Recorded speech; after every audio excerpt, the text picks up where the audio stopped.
अस्सलामुअलैकुम नाजरीन, मैं हूं बिलाल खान और आपको अपने चैनल देसी हकीम पर वेलकम कहता हूं।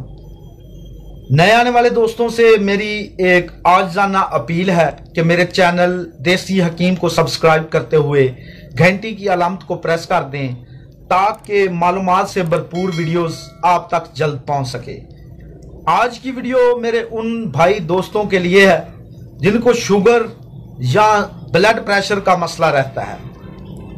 तो आज मैं आपको एक बहुत ही आसान और बिल्कुल फ्री नुस्खा बता रहा हूं जिसके इस्तेमाल से आपका शुगर और बीपी कंट्रोल हो सकता है।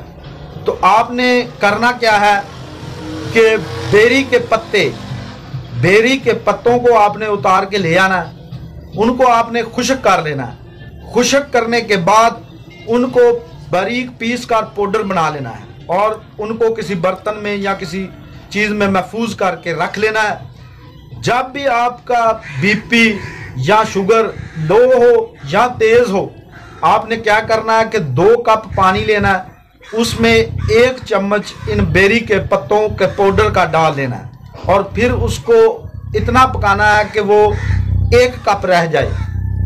तो उस पानी को आपने इस्तेमाल करना है, चीनी वगैरह नहीं डालनी। तो इंशाल्लाह आपका बीपी या आपकी शुगर लो है या तेज है तो वो चंद मिनट के अंदर वो अपने लेवल पर आ जाएगी। तो इस वीडियो को अपने दोस्त अहबाब के साथ जरूर शेयर कीजिएगा ताकि उनको भी इससे कुछ फायदा हो सके। तो मिलते हैं एक नई वीडियो के साथ। अल्लाह निगहबान, अल्लाह हाफिज।